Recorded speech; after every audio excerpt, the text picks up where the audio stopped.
दोस्तों आज हम आप लोगों के लिए बाइसेक्शन मेथड का तीसरा लेक्चर लेकर के आए हैं। ये इम्पॉर्टेंट क्वेश्चन है, ये अक्सर एग्जाम में पूछा जा सकता है। तो चलिए चालू करते हैं। Find the root of equation x log 10 x equal to 1.2 by bisection method correct to 4 decimal place. तो दोस्तों इसको हम कैसे सॉल्व करेंगे, सबसे पहले आप देख सकते हैं कि ये हमारा इक्वेशन दिया हुआ है। इस इक्वेशन को हम लेट ऐसे लिखेंगे f(x) बराबर x log 10x, और ये इधर बराबर के इधर है, इधर आएगा तो माइनस में आ जाएगा क्योंकि ये इधर प्लस में है। तो ये आप देख सकते हैं। अब इस इक्वेशन में हम क्या करेंगे, सबसे पहले f(x) बराबर 1 रख के देखेंगे, उसके बाद 2 रख के देखेंगे, उसके बाद 3 रख के देखेंगे। बाइसेक्शन मेथड का मतलब ही यही होता है कि जब तक हमारी संख्याएं एक बार माइनस में और एक बार प्लस में नहीं आती हैं तब तक हमें ये क्या करेंगे, हम ऐसे रखते जाएंगे मानकर। तो उसके बाद हम आगे देखिए सॉल्व कर रहे हैं। एफ एक्स की जगह पे जब हम 1 रखेंगे तो जो जहाँ जहाँ हमारा यक्स है वहाँ पर 1 आ जाएगा। इस तरीके से हम रखेंगे। log 1 का मान कितना होता है, log 1 का मान जो होता है हमारा, वो आप कैलकुलेटर से देखना। log x बराबर कितना होता है, उसके बाद log 1 रखोगे तो कितना आता है, ये मान करके आप इस पे सॉल्व करोगे तो ये आपका आंसर आ जाएगा।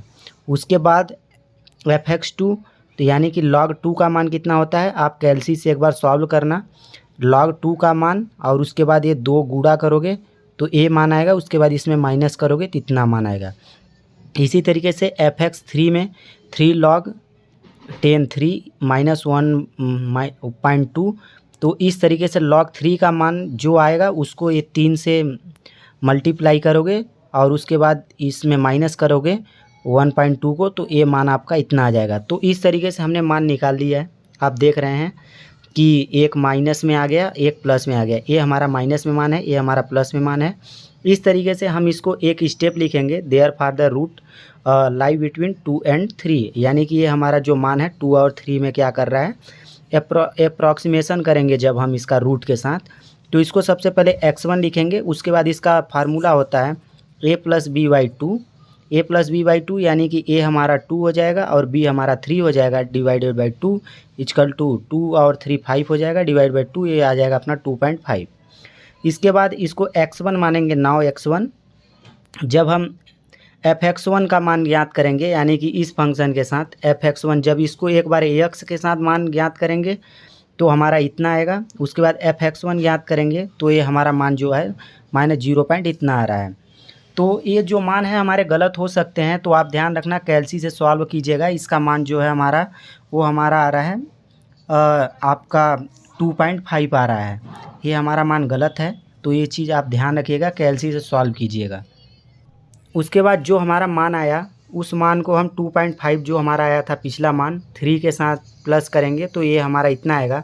अब इसको f(x2) के पास ये मान को f(x2) में रखेंगे मान करके, तो x के जगह पे ये मान आ जाएगा दोनों जगह। और ये मान में आप डाउट आ रहा होगा आपको, तो log कैलसी में आप log डालोगे और 2.75 डालोगे तो वो मान आ जाएगा। उस मान को इसके साथ मल्टीप्लाई करके इसके साथ माइनस करेंगे आप, तो ये मान आ जाएगा इतना। अगला मान हमारा 2.75 आया है, ये मान गलत आया है मेरा, तो ये चीज़ आप ध्यान रखिएगा। मैं अपने गलती को एक्सेप्ट कर रहा हूँ। तो कैलसी से आप सॉल्व कीजिएगा, ये आपको सिर्फ समझाने के लिए है। बाकी आप बोलेंगे हमारे पास कोई सुविधा नहीं है, इसलिए हम एक हाथ से मोबाइल पकड़ के वीडियो को बनाते हैं आप लोगों को समझाने के लिए। तो ये अगला मान हमारा इस तरीके से देख सकते हैं। f(x3) के लिए जो हमारा पहला मान आया था उस मान के साथ इस दोनों को प्लस करके डिवाइडेड 2 करेंगे। इसी तरीके से f(x3) में रखेंगे तो ये मान हमारा आ जाएगा। और उसके बाद अगले मान के लिए x4 के लिए फिर उसी तरीके से, मतलब स्टेप बाय स्टेप जो हमारा मान आएगा उसको प्लस करके डिवाइडेड करने के बाद जो मान आएगा उसको f(x1) या f(x2) या f(x3) मान के रखते जाना है। ये हम देखिए x5 के लिए मान रख रहे हैं, ये हमारा x5 का मान इतना आया।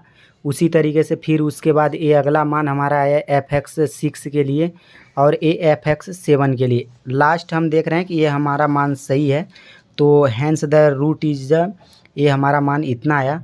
तो ये क्वेश्चन इम्पॉर्टेंट है, आप इस चीज़ को ज़रूर एक बार पढ़िएगा इस क्वेश्चन को, क्योंकि ये इंपॉर्टेंट क्वेश्चन है, अक्सर एग्जाम में पूछा जाता है। बाइसेक्शन मेथड कोई ज़्यादा टफ नहीं है, 1-2 बार आप एक्सरसाइज करेंगे इसके ऊपर तो प्रैक्टिस पे आने लगेगा।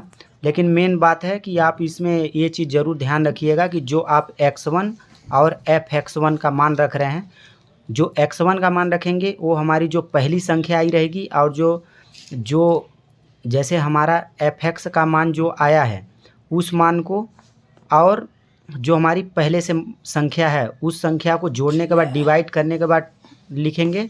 और जैसे हमारा इसमें आप देख सकते हैं कि जैसे fx5 है, ये हमारा, हम fx5 ज्ञात कर रहे हैं। अब हमारी ये दो संख्याएं हैं, इन दोनों को जोड़ने के बाद हम 2 का भाग देंगे, जो हमारा आएगा उस संख्या को fx5 मान के x के जगह पर इस संख्या को रख देंगे, जो हमारा आएगा वो प्रॉपर तरीके से हमारा fx का मान होगा। ये हमारा x का मान, ये fx का मान, हमारी मेन जो आंसर होती है वो fx की मान होती है। तो किसी तरीके का आप लोगों को डाउट हो तो एक बार आप ज़रूर कमेंट में बताइएगा, हम इससे बेस्ट वीडियो बनाने की कोशिश करेंगे। तब तक के लिए जय हिंद, थैंक यू।